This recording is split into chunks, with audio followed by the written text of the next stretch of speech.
Bueno, buenas tardes a todos. Ujú. Yo soy Mariana de la Asociación Civil Almificar y en este mes de los cuidados paliativos hicimos una promesa en las redes y es poder difundir lo que son los cuidados paliativos.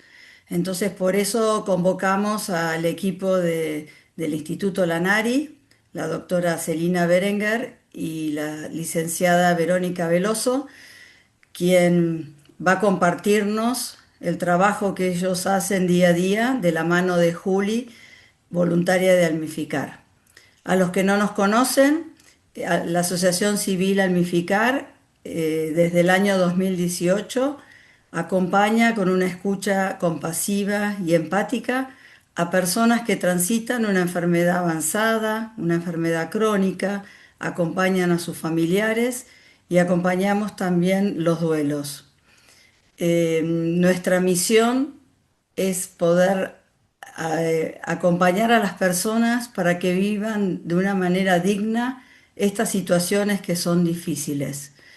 Somos un grupo de 34 en el equipo, trabajamos en San Isidro y también trabajamos en el Instituto Lanari y también tenemos espacios virtuales de grupos. Así que bueno, nuestro lema es dar vida a cada día de las personas. Para nosotros, dar, darnos, dar nuestra vida para que el otro pueda encontrarle vida en esas situaciones. Así que es un desafío muy grande, nos gusta mucho lo que hacemos y también quiero agradecer al equipo que acá está presente. Veo caras de varios voluntarios que nos acompañan. Así que bueno, entre todos vamos a ir construyendo este espacio. Desde ya, muchísimas gracias por estar con nosotros. Te dejo, Juli. Perfecto. Bueno, como decía Mariana, en este mundo donde a veces es tan difícil encontrar vida en momentos tan difíciles como son la enfermedad y la complejidad, ¿no? De ciertas situaciones cercanas al proceso de morir, ¿no? Nuestra misión también, además de brindar estos espacios de escucha y de contención, en estos momentos también tenemos esta misión que es tratar de visibilizar, ¿no? La importancia de la contención y del acompañamiento, tanto a las personas que están transitando esta situación, como también a su entorno, ¿no? A las personas que cuidan, que están cerca y que están afectadas también por estas situaciones tan delicadas.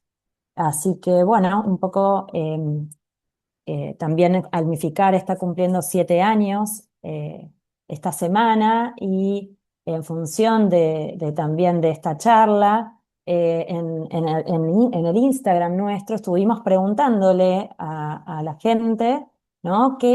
¿Cómo podrían definir, ¿no? qué son los cuidados paliativos? No era un examen, sino una encuesta para saber más o menos, ¿no? qué noción tenían nuestros seguidores en Instagram sobre los cuidados paliativos. Y podríamos resumirlo un poco lo que la mayoría dijo, ¿no? Nombraron las palabras dignidad, la palabra bienestar, hablaron de mejorar la calidad de vida, ¿sí? Se habló del confort, de aliviar el dolor físico. Algunos hablaron de aliviar el dolor emocional también, y esto también nos llamó un poquito la atención, que sí, algunos saben que los cuidados paliativos tienen que ver con eso. Y después varios nombraron los verbos acompañar, atender, contener, ¿sí? Al paciente, ¿sí? Y también algo que en casi todas las respuestas, ¿no? surgía era que hablaban de los últimos días de la vida, el final, la palabra final apareció mucho, apareció cuando ya no hay tratamiento disponible, cuando ya no hay nada que hacer. Esas eran todas las palabras que más o menos se repetían en la mayoría de las respuestas. Así que de alguna manera, con esto, que es lo que más o menos recabamos de información de lo que nuestros seguidores nos traían, queremos preguntarles tanto a Celina y a Vero, que ahora se van a presentar, ¿no?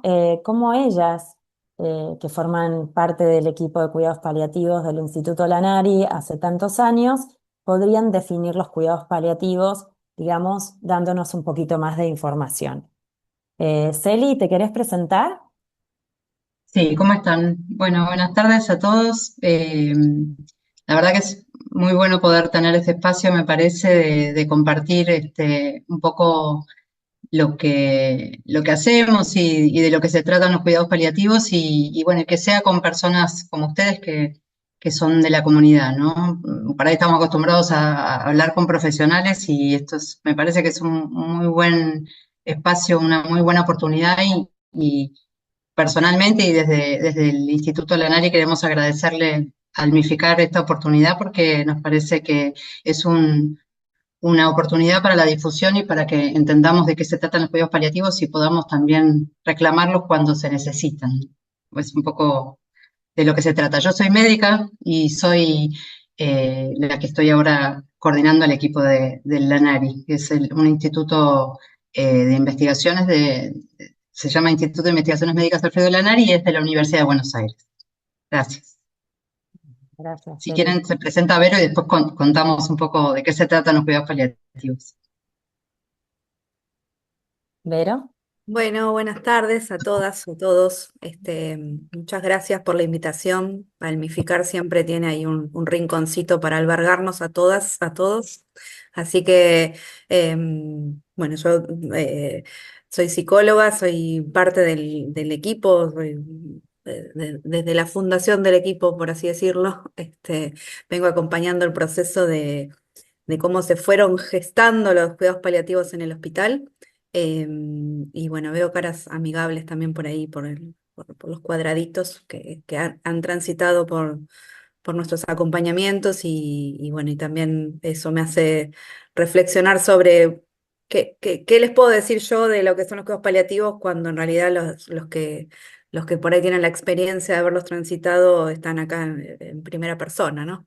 Pero bueno, vamos a tratar de descifrar juntos. Me parece que un poco la apuesta de la comunidad tiene eso, ¿no? De co-construir los conceptos, ¿no? No son conceptos teóricos, sino que son justamente constructos que hacemos a partir de la práctica y de lo que vamos aprendiendo juntos, ¿sí? Nosotros nos formamos para acompañar a las personas que transitan un proceso de enfermedad complejo, grave, que le amenaza la vida, que seguramente en algún momento va a necesitar mayores cuidados, mayor atención, que van a estar un equipo de salud que esté entrenado en poder aliviar síntomas, pero también necesitamos saber de la biografía de esa persona, de las necesidades de cada una de las personas. Entonces, no alcanza con lo que aprendemos en la facultad si no conocemos a cada una de las personas que nos toca acompañar. Así que, bueno, un poco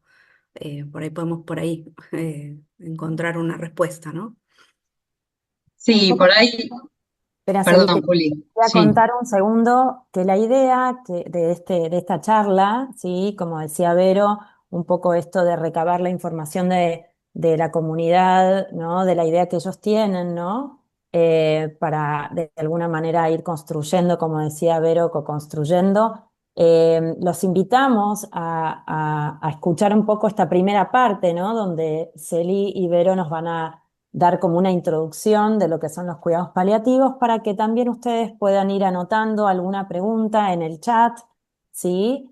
Mariana va a estar mirando todas esas preguntas y de alguna manera vamos para poder aprovechar este tiempo que tenemos y que después esta charla quede grabada para que también si ustedes creen que esta información también es valiosa para amigos, familia, ¿no? Para pasárselas, para que también se enteren de todo esto, ¿no? Para que podamos usar todo este tiempo y que quede la mayor cantidad de información y que ustedes también puedan hacer estas preguntas que les van surgiendo a partir de lo que ellas van comentando. Así que, bueno, escuchamos. Bueno, y por ahí para poner un poco de palabras así de definición, que hay varias definiciones, pero a nosotros nos gusta decir que los cuidados paliativos o la atención paliativa que le llamamos más modernamente, son una modalidad de atención, una manera de asistir a las personas que están enfermas, transitando una enfermedad grave, progresiva, crónica, y en realidad es la idea de este tipo de asistencia es que es integral, que es holística, que miramos a la persona enferma en todas sus dimensiones y incluimos en esa asistencia y en esa mirada al entorno, que puede ser familiares o los vínculos más cercanos que acompañan en ese proceso a la persona. Y esta modalidad de atención tiene como principal objetivo así grande la calidad de vida, ¿sí? El alivio, la prevención del sufrimiento, que no es solo físico, ¿no? Cuando sabemos que cuando alguien está enfermo con una enfermedad importante, con problemas de salud graves, la enfermedad impacta en toda la persona entera, ¿no? No solamente en el cuerpo.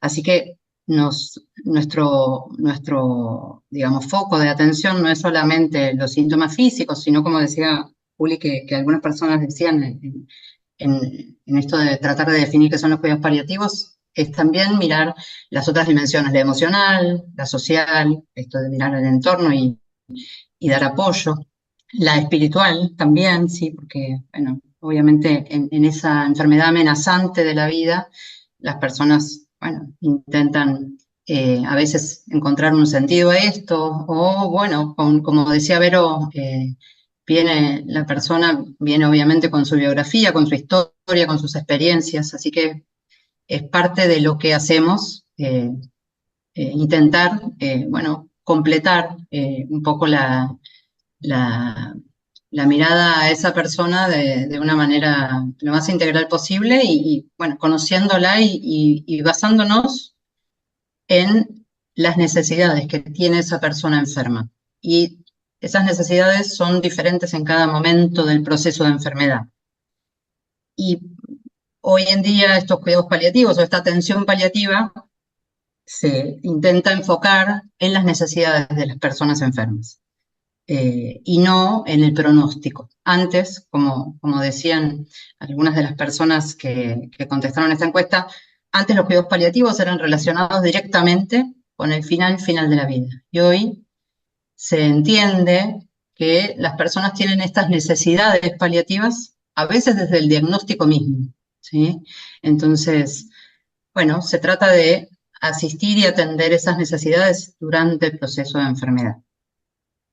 Perdón, me hice un poco largo, pero a ver vos qué querés completar No, de está muy esto. bien, está muy bien. Por ahí un poco lo que es importante decir es que es un modelo, pero es un modelo para armar, digamos, ¿no? Porque si bien hay como una plantilla que es como el marco en el cual tratamos de, de todos, por lo menos ponernos de acuerdo de que queremos trabajar desde este modelo, desde esta forma de atención, y cuáles son esos andamiajes, digamos, por los cuales ponemos este modelo. No es solo el alivio, la prevención, la perspectiva de la salud integral, de pensar a la persona de manera multidimensional, sino también tenemos algunos pilares fundamentales, ¿no? Un poco los fueron diciendo también en las respuestas de la encuesta, ¿no?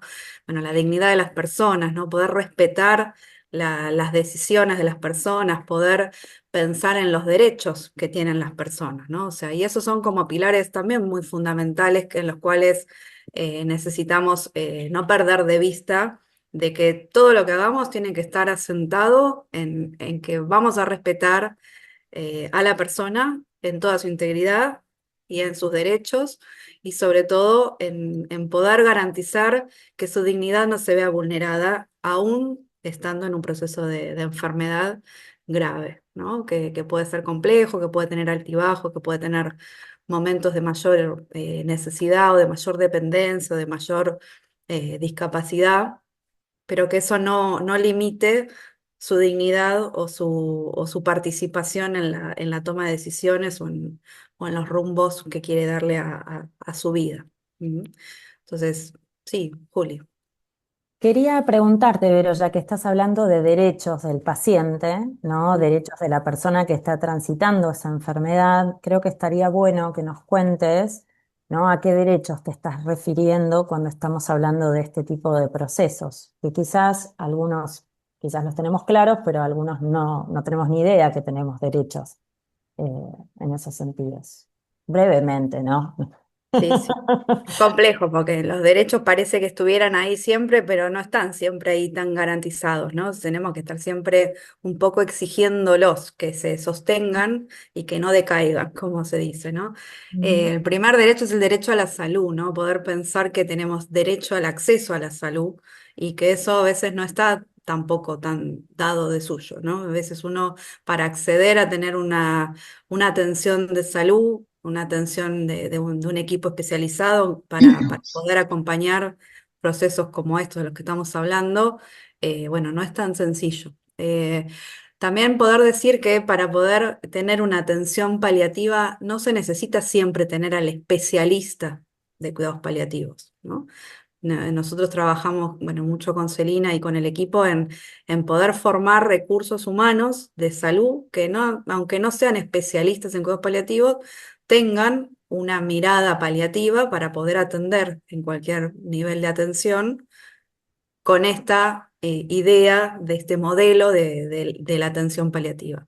Por ahí eso después lo seguimos desarrollando un poquito. Dale, Pero bueno, para mí, el primer derecho para poder acceder a los cuidados paliativos y al desarrollo del modelo de la atención paliativa tiene que ver con el acceso a la salud, el derecho a la salud. Y después hay derechos que son, bueno, inalienables, que son el derecho a la vida, ¿no? El derecho al respeto a las personas. Esos derechos son los derechos humanos siempre, en todo lugar, que no pueden estar vulnerados. Pero después hablamos de derechos específicos que tienen que ver con los derechos del paciente, ¿sí? Hay una ley especial destinada a las personas que están transitando un proceso de enfermedad, y esa ley lo que hace es justamente trabajar sobre las garantías de la toma de decisiones de los procesos del tratamiento, de diagnóstico y de evaluación, y también de cómo elegir esos tratamientos o suspender esos tratamientos en cualquier momento del proceso de la enfermedad. Y para eso necesitamos tener garantizado el derecho a la información, que eso también es algo que a veces está bastante complejo, burocratizado, obstaculizado, eh, a veces por motivos que tienen que ver con las burocracias o las instituciones o las formas que tienen de cómo se construye esa información, que está muy fragmentada, ¿no? El sistema de salud nos mira de a pedacitos, ¿no? Cuando encontramos un médico o un profesional que nos mira a todos entero y nos pregunta ¿cómo estás, Verónica? Nos dice el nombre o nos dice bueno, cómo te fue, cómo te sentiste, nos sorprende porque no nos pregunta no sé, por cómo está el ovario o cómo está no sé, el dolor de tal cosa. Entonces, bueno, lo que necesitamos es como unificar esa información para después, con la información, poder tomar decisiones. Ujú. Esos son varios derechos. El acceso a la información, el derecho a poder tener una explicación adecuada, o sea, y proporcional, progresiva, ¿sí? A esa información, que tampoco sea brutal esa forma de que nos van a comunicar esa información, que puede ser una información difícil de- de comprender, Digerir, ¿no? De de digerir, digerir. de escuchar. Ujú. Ujú. sí. Entonces, ¿Cómo nos ahí. dan la información? ¿Cuánto nos dan de información? ¿Cuánto queremos de información? Pero bueno, eso es algo muy propio de cada persona, ¿no? Y en eso ejercemos también la autonomía de decir, yo quiero saber cada detalle, cuánto quiero saber de información de mi diagnóstico o de mi pronóstico. Y los profesionales, en este caso nosotros, tenemos que estar como preparados para poder brindar esa información de la manera más clara, más sencilla y más adecuada para cada persona. Y eso es muy artesanal y se da en este encuentro entre personas, pero bueno, nos tenemos que formar los profesionales para poder garantizar ese derecho también. Ahí Mariana está. Sí, hablando del derecho a la información, me pregunto y quiero preguntarles a ustedes cuando el, digamos, es derecho a la información que el paciente sepa en qué estadio está o en qué situación está. Y cuando la familia no quiere que el paciente sepa, Es una ¿cómo, buena pregunta. cómo hacen, digamos, ¿no? Porque es un, bueno, nada. Bien. ¿Querés vos, Vero, conversar sobre esto? Hay como distintas formas, cada familia, cada situación es diferente, pero la verdad es que lo que nosotros siempre tratamos es de construir un vínculo de confianza, ¿sí? Porque es cierto que cuando nos vienen a ver no nos conocen, por ahí la primera consulta y nos dicen, no queremos que, no sé, que mi familiar sepa nada de lo que le está pasando porque lo va a poner mal, porque lo va a poner más triste, porque no va a poder con esta información. Y es cierto, nosotros no conocemos a la persona que está transitando esa enfermedad y por ahí eso que nos trae la familia es una información porque lo conocen, porque les parece que puede ser de esa manera. Pero la pregunta que nos hacemos es, ¿cómo estaría una persona que está transitando una enfermedad y que está pasando por una situación difícil? O sea, ¿cuál sería el estado de ánimo o cuál sería la situación de cómo afrontaría una situación? Bueno, entonces lo primero que hacemos es legitimar las emociones, las cosas que pueden pasar y también decir que es una situación de crisis. En general, cuando uno está transitando un proceso de este tipo de enfermedades, es una situación de crisis y que ni nosotros, los profesionales, ni la familia, ni la propia persona que está enferma, conoce exactamente cómo va a actuar o va a resolver cada situación. Porque esta crisis es única. No pasó exactamente igual antes. Pasa en un contexto, en un momento, en una situación de la vida particular, con determinados elementos que suceden en ese momento, eh, por ahí con experiencias que por ahí en otro momento no había y en ese momento sí. Entonces, no tenemos ninguna la certeza de cómo va a suceder. Lo que sí podemos es plantear un plan de cómo vamos a avanzar con esa información y en eso nosotras planteamos de que solemos ser cuidadosos, de que solemos como ir revisando dónde va esa información, cómo es recibida esa información por la persona, que nadie quiere hacer daño con la información, pero que tampoco podemos subestimar a la persona ni dejarla sin acceso a su derecho a la información. Si la Sí, y persona nos dejarla, dice, si perdón, la persona dejarla, nos dice no quiere información, nosotros podemos respetar eso, obviamente, pero no decirle directamente no, o sea, ponernos al margen y no darle ninguna información. La pregunta de qué es lo que usted quiere saber sobre esto que le está pasando, por ahí abre ahí, ¿no? Un poquito no hace falta ir con toda la información brutal, sino poder explorar qué es lo que la persona necesita de esa información. Y las personas preguntan por sí mismas, o sea, más allá de las familias, ¿no? Entonces, dale, Mari, estás no muteada. se te oye. La otra pregunta que hace Florencia es cómo pensar el derecho de una persona en estadio muy avanzado de una demencia, por ejemplo, el derecho a no llevar una vida en un estado de deterioro tal que nuestra identidad está muy, muy desdibujada. ¿Qué herramientas tienen los cuidados paliativos en este aspecto? Es digamos, todas las problemáticas de salud son difíciles, ¿no? Pero es verdad que la pérdida de la posibilidad de ejercer la autonomía con la razón, con la capacidad de pensar, de tomar decisiones, que bueno, que en la demencia se va perdiendo, eh, la verdad es que, digamos, el proceso de enfermedad muchas veces por lo menos se está investigando, obviamente, pero no se puede modificar. Y la demencia en general es una patología que es más rápida o más lentamente progresiva. Y, y esta condición de la demencia, estamos de acuerdo que va generando en la persona una imposibilidad de ejercer sus facultades superiores. Eh, digamos, desde los cuidados paliativos lo que se propone es como en cualquier proceso de salud, tratar de, cuando la persona es capaz de tomar algunas decisiones, ir tomándolas anticipadamente, ¿sí? porque muchas veces el diagnóstico viene cuando la persona todavía puede tomar decisiones, así que acá aplica esto de lo que estábamos hablando, ¿no? De que la persona, aunque sea muy difícil, bueno, pueda recibir ese diagnóstico de una patología como la demencia y que puede progresar y que pueda en ese momento, por ahí, que está todavía en sus capacidades, tomar decisiones y obviamente acompañar el proceso desde el punto de vista como equipo profesional lo mejor posible, tratando de buscar el alivio, de prevenir el sufrimiento, de apoyar al entorno afectivo, de pensar los cuidados que esa persona va necesitando. Digamos que en todas las patologías, en todas las enfermedades o las condiciones que se presentan como esta, ¿sí? Grave, progresiva, crónica y muchas veces, bueno, que podemos a veces encontrar a la persona enferma en un estadio avanzado, se trata de acompañar el proceso de acuerdo a las necesidades que vayan surgiendo. Es verdad bueno, que una persona puede decir, bueno, yo no quiero vivir ese proceso, pero hoy en día no existe la legislación sobre la eutanasia o sobre decidir cuándo es el final de la vida.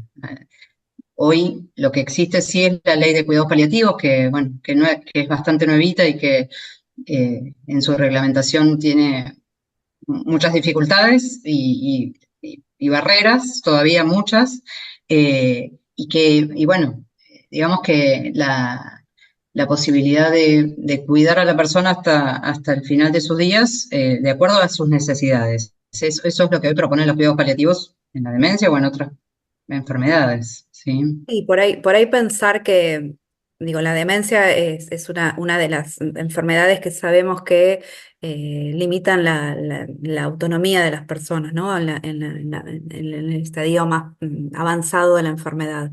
Pero también hay otras enfermedades que también van de alguna manera limitando esa autonomía o de alguna manera las personas pueden venir con esas autonomías un poco más necesitadas o dependientes de soportes, ¿no? Y aún así nosotros necesitamos reconocer que esa persona tiene derechos y que tiene que ser parte también de su plan o de su proceso de toma de decisiones. En la medida que cada persona pueda asumir su rol protagónico y activo en ese plan de cuidado. No hace falta un test de capacidad para poder ser parte de su plan de cuidados. Digo, y esto es algo que es importante que lo sepamos. Obviamente que para hacer, no sé, alguna situación más legal, para tomar decisiones, no sé, de vender una casa, una propiedad o ese tipo de cosas, por ahí sí se necesitan determinadas requisitos. Pero cuando estamos hablando del ámbito de la salud, es la persona la que tiene la posibilidad de ser parte de ese plan, de ese programa, y nosotros ser responsables de incluir a la persona, no dejarla aparte. Y esto pasa mucho en los niños, pasa mucho en las vejeces, ¿no? Que los ponemos afuera porque creemos que es la mejor forma de cuidarlos, ¿no? Que son todavía o no tienen la posibilidad de ser parte de esa participación en la toma de decisiones porque son muy chiquitos, porque no van a entender, o al revés, porque ya están muy viejitos, porque están que no escuchan. Bueno, nuestro trabajo como equipo de salud es de redoblar la apuesta. Y justamente trabajar más para que esas personas con esas formas diferentes participen también en ese proceso de toma de decisiones. ¿Puedo decir Perdón. algo chiquito, Juli? Porque vos vas a hacer una pregunta. No. Dale, Ah, dale. no, Sí, seguí, no. seguí. Solo porque venimos hablando por ahí de generalidades, pero me parece importante por ahí ahora, que hablábamos de la demencia, o que alguien preguntó sobre la demencia, esto de saber que hoy los cuidados paliativos o la atención paliativa son pensadas, como les decíamos, no tanto por el pronóstico, sino por las necesidades de las personas en el proceso de la enfermedad y también para enfermedades de distintos tipos, ¿sí? Las enfermedades crónicas progresivas que pueden ser no solamente el cáncer, sino otras enfermedades. Condiciones como la demencia o la fragilidad de las personas por ahí en el final, en la vejez, o enfermedades como EPOC, insuficiencia cardíaca, enfermedades neurodegenerativas. Bueno, hay realmente hoy se entiende que todas esas personas que tienen enfermedades progresivas, más allá del cáncer, también tienen necesidades paliativas. En algún momento surgen esas necesidades paliativas en el proceso de la enfermedad. Yo te quería hacer una pregunta para que le cuentes también a la gente que nos acompaña hoy. Cuando hablamos de todas estas necesidades, ¿no? Todas estas necesidades sociales, a veces también son habitacionales, ¿no? Digamos, de cambiar, a veces tengo que adaptar una casa, ¿no? Cuando me voy de alta del hospital después de una internación, a todas estas nuevas necesidades que aparecen con la enfermedad. A veces se necesitan, ¿no? Determinadas tipos de alimentación o distintos tipos de kinesiología, ¿no? Digo, en estas necesidades variadas que aparecen, aparece esta necesidad de que el equipo también, ¿no? Tenga distintas formaciones. Cuéntenos qué tipo de formaciones, ¿no? Qué tipo de profesionales, ¿no? En general, forman los equipos de cuidados paliativos. Bueno, por ahí existen, como había dicho Vero, distintos, digamos, se piensa de esta atención paliativa en distintos escenarios, ¿sí? Pueden ser en el hospital, pueden ser en el domicilio, pueden ser en un geriátrico o en una casa de cuidados. Y esto en realidad es donde se puedan dar, primero, donde haya acceso, porque es real que todos deben saber que los cuidados paliativos no están accesibles, están muy poco accesibles, ¿sí? Solo 14% de la población que necesita cuidados paliativos, de las personas enfermas, los reciben. Y más allá de eso, bueno, se piensan en los distintos escenarios posibles donde esté la persona y donde los requiera, y también en distintos niveles de complejidad. A veces se necesitan equipos de cuidados paliativos complejos, especializados, y a veces es posible que esas necesidades paliativas que tiene la persona enferma y su entorno puedan ser atendidos o asistidos por por ejemplo, un médico clínico que tenga algunas herramientas en cuidados paliativos o el neumonólogo que atiende a una persona, no sé, con fibrosis pulmonar o con EPOC, que tenga herramientas de atención paliativa, o el médico de atención primaria o el médico generalista. Entonces, en realidad, depende, lo ideal, ¿sí? O lo deseable es que de acuerdo a las necesidades de esa persona enferma, si tiene más complejidad en sus necesidades, pueda ser asistido por recursos más complejos, o sea, equipos más formados o profesionales más formados en cuidados paliativos. Pero esas a veces necesidades que no son tan complejas sí pueden ser asistidas por otros profesionales que no sean especialistas en cuidados paliativos.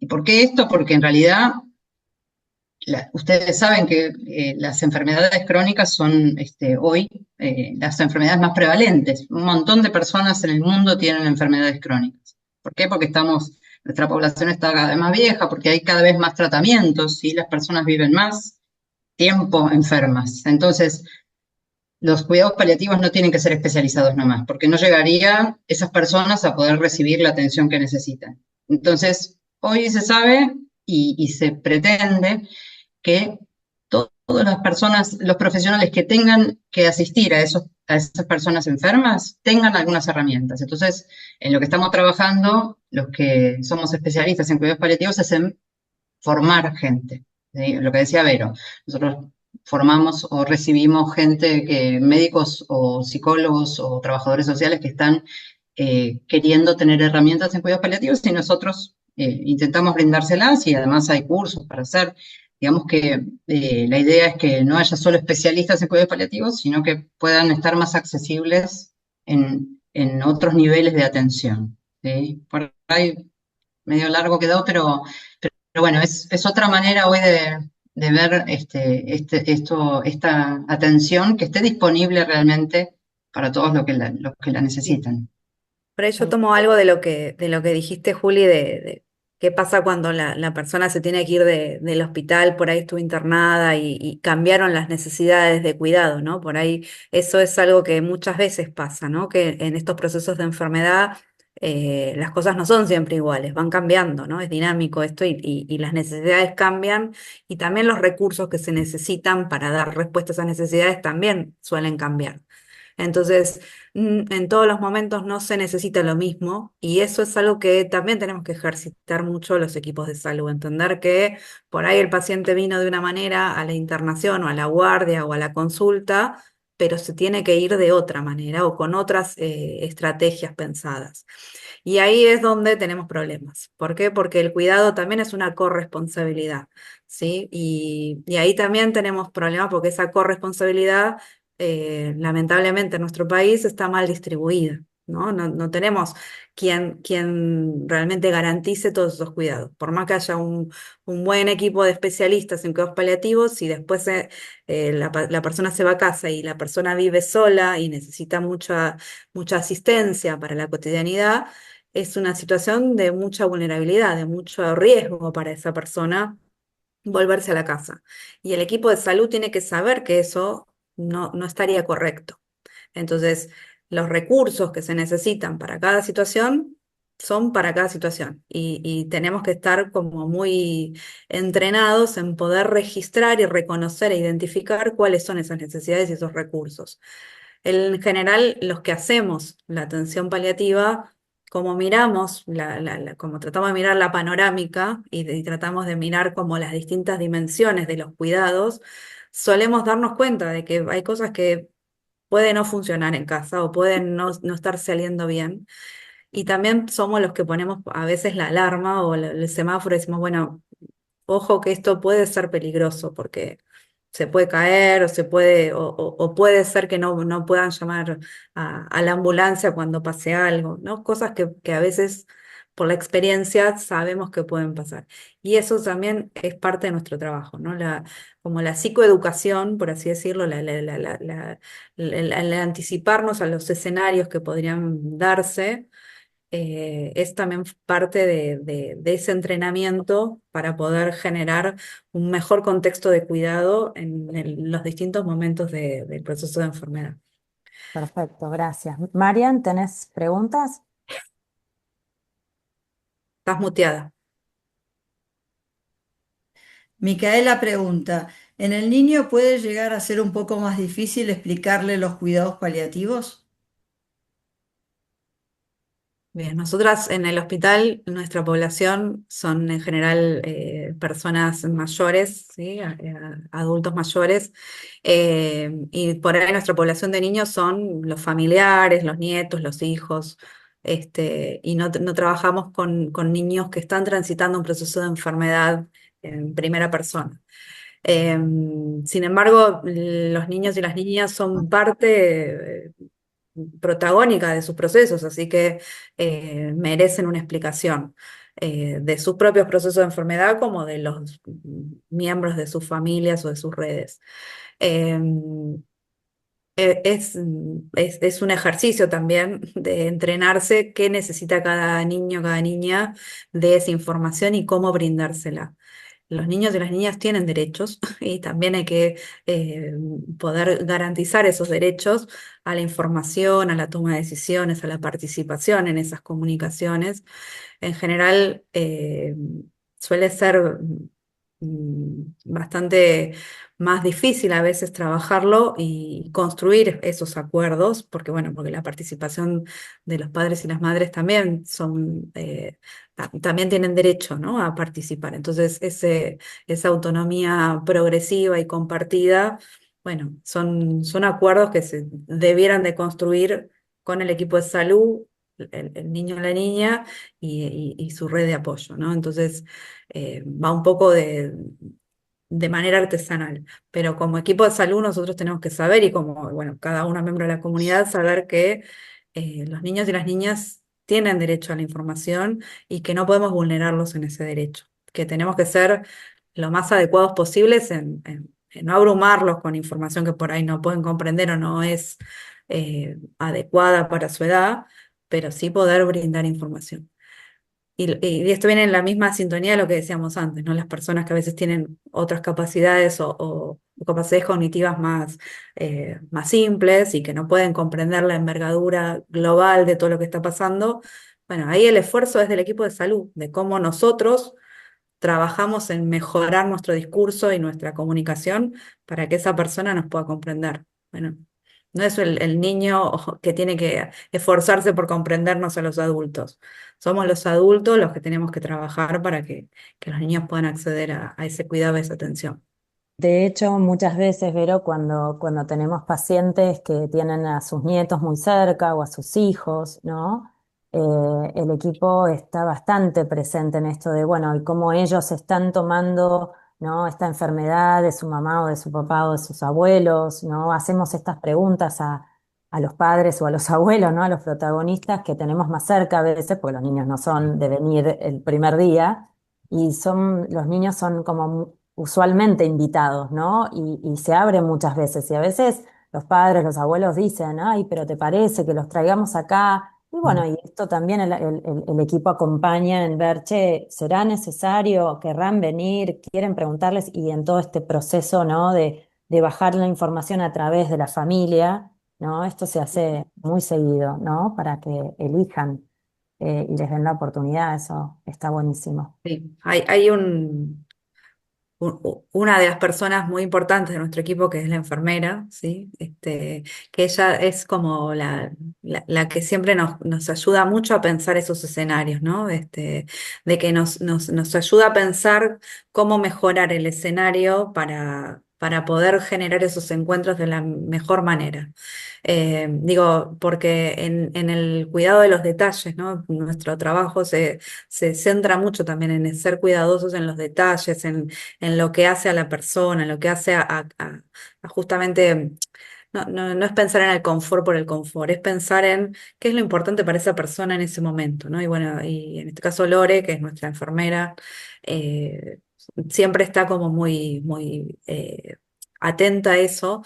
Y en el trabajo con los niños y las niñas, muchas veces lo que hacemos es como tratar de planificar esa venida, ese encuentro cuando es en el hospital, para que sea por lo menos de la manera más cuidada posible. Siempre Ujú. que podemos lo tratamos de organizar de esa manera, a veces los tiempos no nos lo permiten, pero tratamos de que sea de la manera más segura o más cuidada posible, ¿no? Claro, Para en todas este las sentido, partes. hablamos de, por ejemplo, si sabemos que esa mañana viene el nieto, ¿no? Ujú, Lore es muy cuidadosa con esto de, bueno, de que esté limpia, de que la abuela esté peinada, ¿no? De ujú. que esté derechita, ¿no? De cuidar esos detalles que para De los que chicos tenga los dientes puestos, que qué sé yo. tienen exactamente, de que esté bien tapadita, ¿no? De tratar de cuidar esa imagen, ¿no? Que probablemente Sí. para esa persona, para ese chiquito, es fundamental.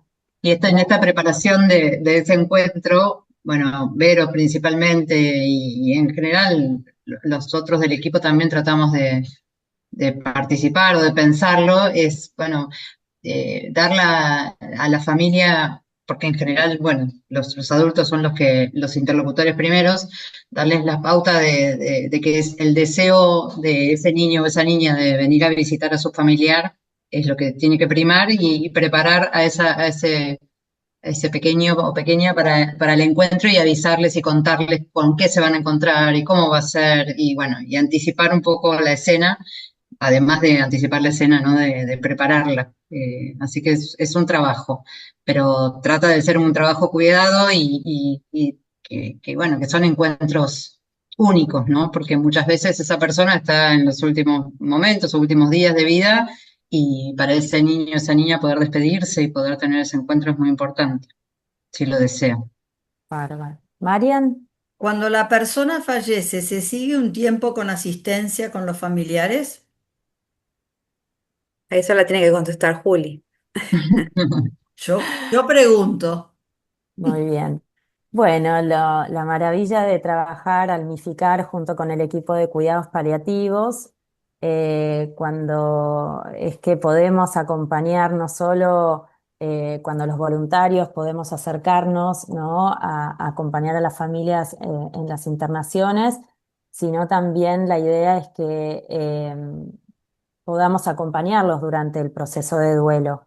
El equipo, cuando una persona muere, ¿no? Dentro del servicio, tiene una comunicación y ya le anticipa a esa familia o a ese entorno significativo que existe esta posibilidad de seguir siendo acompañados por el equipo, que al MIFICAR se va a comunicar con ellos para invitarlos, ¿no?, a los encuentros de duelo, para acompañarlos en algún llamado telefónico.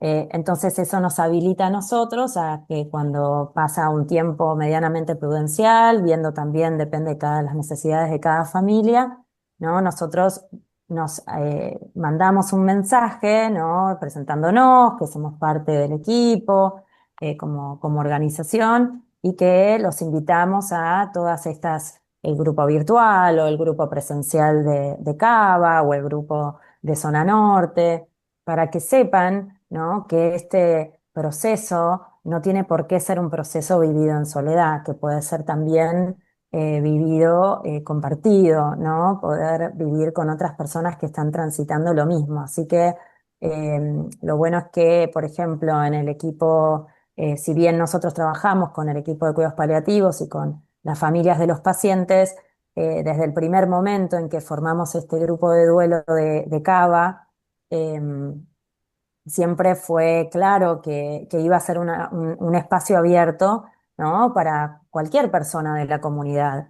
No es solamente para la población de las familias del Lanari. Así que ustedes sepan que este grupo de Cava, los talleres que damos a veces hay 3 sábados del año, ¿no? Ahora tenemos el próximo taller, va a ser a mediados de diciembre, justo antes de las fiestas. Entonces todas estas iniciativas, tanto virtuales de Zona Norte o de Cava, son para toda la comunidad, no solo para la gente del Lanari. Y por ahí Gracias, decir Pili. esto de la continuidad de los cuidados, ¿no? El cuidar a las personas, por lo menos el tener el gesto de continuidad, de cuidado, de acompañamiento, es parte también de nuestro quehacer, ¿no? Digo, no dejar así a solas la situación del duelo. No es porque todo el mundo necesite un apuntalamiento, un acompañamiento, ni porque el duelo sea algo que necesite de un equipo de salud. Por eso también pensar que los duelos tengan que ser en la comunidad y no dentro del ámbito del hospital, ¿no? Y eso fue también un trabajo que fuimos pensando de esa manera. Pero sí pensar que el acompañar el duelo tiene también esa lógica de continuidad de cuidados, ¿no? De que esto no es que, bueno, se acabó el vínculo con la persona que estaba enferma, agónica, y se acaba también el vínculo con el resto de las familias, ¿no? La verdad que el vínculo es de compromiso con toda la unidad de tratamiento, que llamamos a esto la persona enferma y su red de apoyo, ¿no? Marian. Eh, hay dos preguntas que son similares.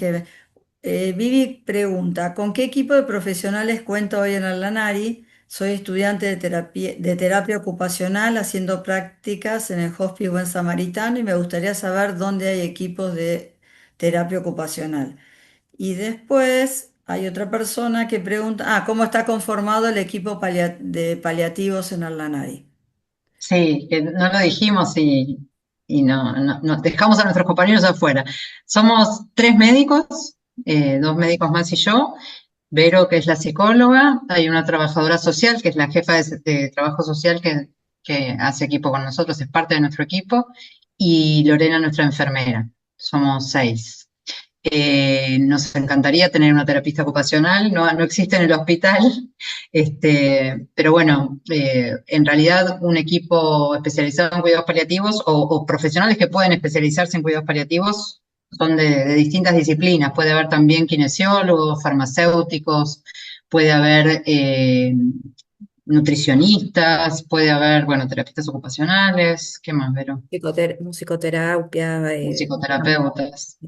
Bueno, Eh, Nosotros mucha, solemos recibir, aunque no tengamos la disciplina en el servicio, solemos recibir las distintas disciplinas, porque lo que se ve en la rotación o en la formación es justamente cómo se trabaja en un equipo de cuidados paliativos más allá de de lo la especificidad. estrictamente disciplinar. Claro. Y en realidad, si preguntaste en dónde hay terapistas ocupacionales, en el Tornú, que está al lado nuestro, son nuestros vecinos, hay residencia de terapia ocupacional y además hay terapistas ocupacionales formando parte del equipo. Y la otra terapeuta ocupacional que forma parte del equipo de cuidados paliativos está en el Argerich, en el CESAC del Argerich, Silvina Montilla. Bueno, también, sí, sí, hay en otros lados, sí, yo decía Sí. un ejemplo nomás, pero sí. No, digo para que los tengas en cuenta si Sí. te Quizás interesa. podemos, Igual nos Vivi, puede contactar Vivi si quiere si y vos podemos querés, ver la Vivi, información. tal cual nos contactás o escribís a Almificar, ahora ponemos el teléfono y podemos ver de contactarte con Silvina, que quizás ella te hace el vínculo, Sí, ¿no? claro. Te orienta. Te orienta, bueno, no me salía. ¿Está bien? Sí. A mí me gustaría, porque nos quedan 5 minutos, me Yo tengo parece dos que... preguntas, ¿eh? Perdón, pensé que ya no habíamos... No, no, no, pero al final, vos dale, pero dale.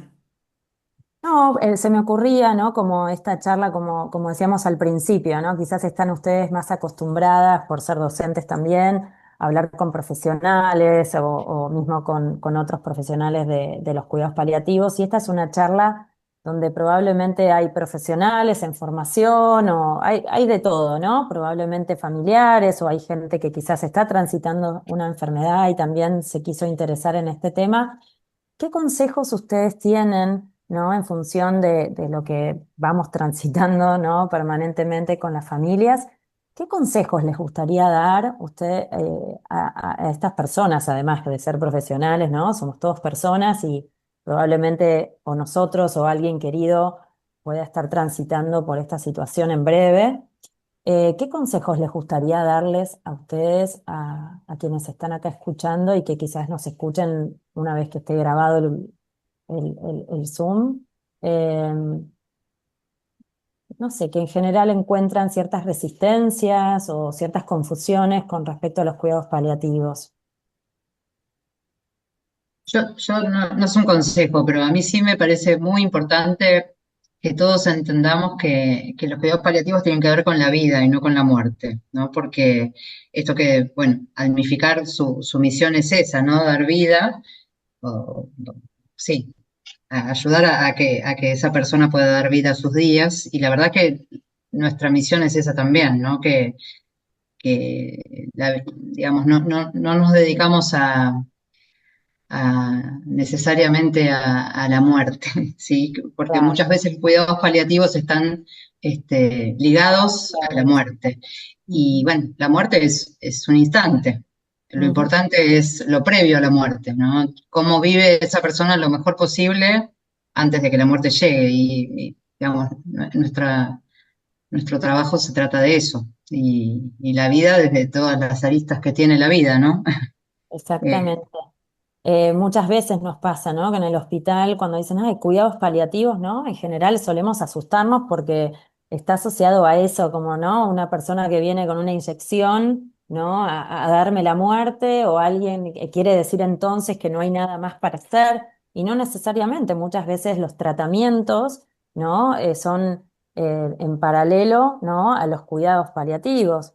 Y que en realidad esto de tener claro, ¿no? Que es un equipo empático, amoroso, integrador, ¿no? Porque a veces pasa que un mismo paciente tiene la atención del cardiólogo, del neumonólogo, del nefrólogo, ¿no? Y es importante también entender, creo que por lo menos lo que yo trato de transmitirles a la gente que quiero, ¿no? Es aprovechen si llega a haber en el lugar donde están internados, ¿no? Un médico paliativista o una enfermera paliativista o alguien con mirada como más integral, porque a veces nos ayuda a tomar esas decisiones que a veces no son tan, ¿no? Parciales, sino que hay alguien que quizás tiene que ver eso, esa totalidad, ¿no? De síntomas, de necesidades que a veces los especialistas se complican, ¿no? ¿Marian? Vero, ¿querías sumarle algo a lo que...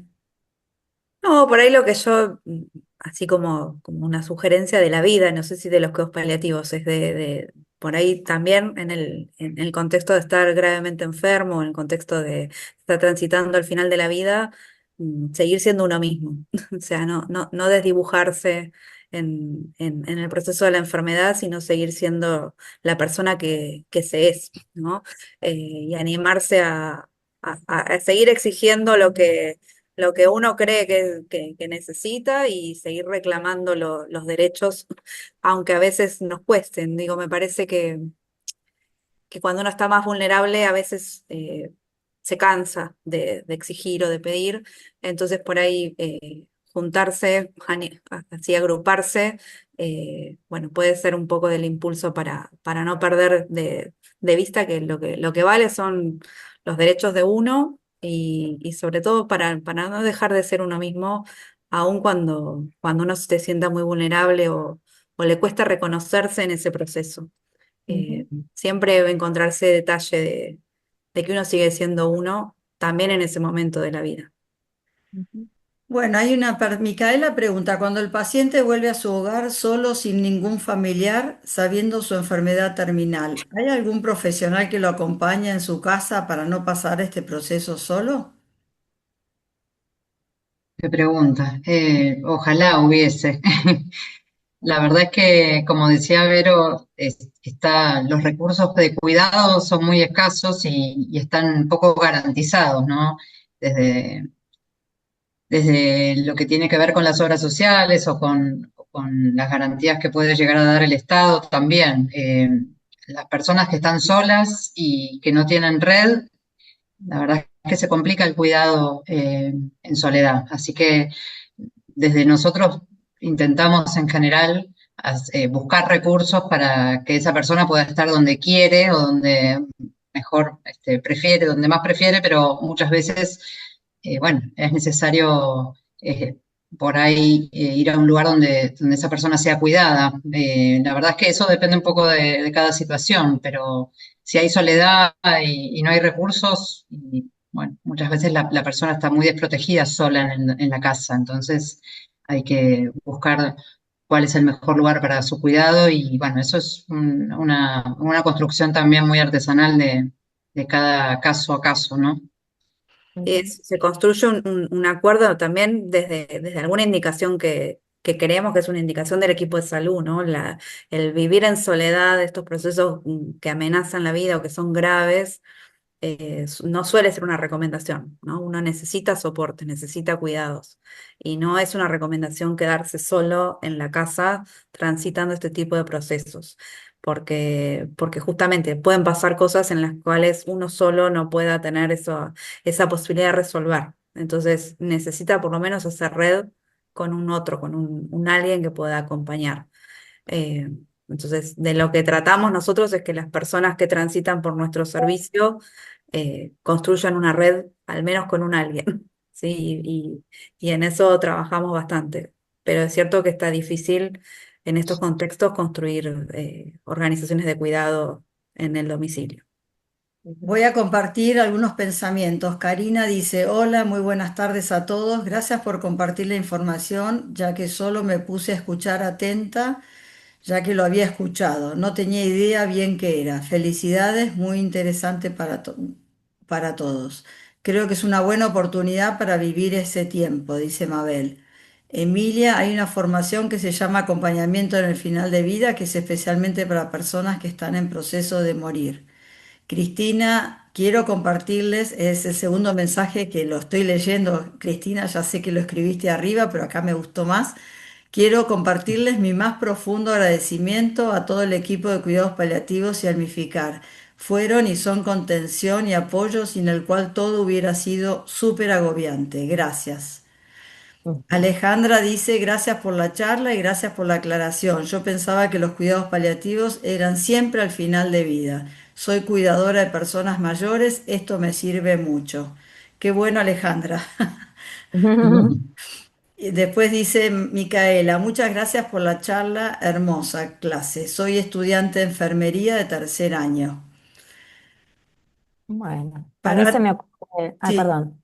no, ¿querías decir algo? Dale, Juli. Sí, Mira, no, quería decir esto de que hay mucha información hoy en Internet, hay un montón de charlas en YouTube. Digo, si alguien es profesional o tiene ganas, ¿no?, de acompañar, ahí estaban mencionando la formación del Faro, hay un montón de información sobre cuidados paliativos que pueden venirles bien, ¿no?, para indagar y formarse también cada uno en esta temática. bueno, y A mí se me acaba de ocurrir una pregunta a Celina y a Vero. Me van a matar, pero no importa. La voy a hacer igual. ¿Qué situación y momento del trabajo de ustedes los hace sentir plenas, esas que te acostás y decís, hoy estoy en paz? Mm. Vamos a la parte humana de los profesionales de la salud. Nada, yo creo que hay un montón de situaciones que nos hacen sentir, bueno, en sintonía con lo que uno tiene como objetivo, como deseo en este trabajo, que es un trabajo, pero bueno, lo ejercemos así como personas y nos formamos para poder eh, estar para el otro en estas situaciones difíciles y en realidad cuando uno encuentra que puede ser útil la intervención y muchas veces cuando es en equipo y la compartimos y bueno, la persona por ahí aprovecha el recurso de tenernos cerca y bueno, y se da que esa persona, no sé, eh, quizás aún en la dificultad de lo que está transitando puede sentir paz o puede sentir alivio, o puede sentir eh, que tiene un otro que la escucha. Bueno, todas esas situaciones nos gratifican. Me parece que, bueno, es parte de lo que vuelve, que es un montón. Uno aprendemos todos los días de estas situaciones que vivimos con nuestros pacientes y sus familias, la verdad. Sí, yo por ahí nada, creo que el no dejar de tener claro cuál es el objetivo, el para qué hacemos lo que hacemos y no renunciar al estilo o al modo que le dimos a este formato de cuidado, digamos. Digo, más allá de los contextos, más allá de las adversidades, más allá de muchas dificultades, porque la verdad que son esos los contextos muchas veces que nos toca transitar. Creo el no renunciar a querer seguir generando gestos de cuidado, el querer seguir siendo equipo, ¿no? No querer mandarse sola, sino seguir siendo equipo en cada intervención. Me parece que en eso yo me voy tranquila, digo, aunque no podamos resolver todo, porque la verdad que también eso, saber que una no tiene esas respuestas, ¿no? O sea, reconocerse con esas limitaciones. Pero creo que es cierto, que aprendemos, yo por lo menos me enriquezco mucho más de lo que creo que puedo brindar. De verdad me parece que soy una privilegiada de la vida en eso, de que me enriquezco cada día. Y a mí me cargan, pero bueno, yo también digo, me llevo muchos abrazos, soy muy abracera y como digo, yo brindo abrazos, pero a mí me devuelven también esos abrazos porque el abrazo es un ida y vuelta, así que creo que hay un poco de eso también en cada encuentro con el otro.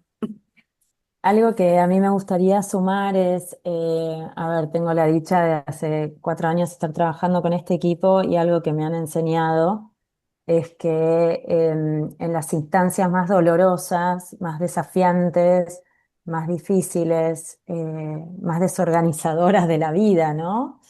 De más miedo y mucho dolor. A veces aparecen cosas de toda la vida, ¿no? En las personas, en las familias, aparece mucho conflicto.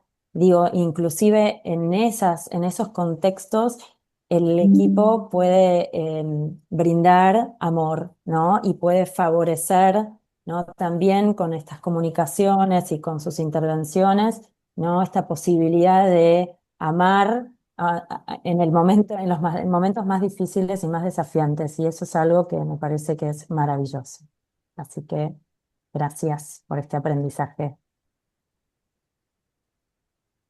Bueno, gracias Almificar por compartir. La verdad que es muy valioso para nuestro equipo que ustedes puedan participar y compartir el trabajo cotidiano con nuestros pacientes y familias. La verdad que es, nada, tenemos el privilegio de tenerlas, así que, y tenerlos, porque hay varones también.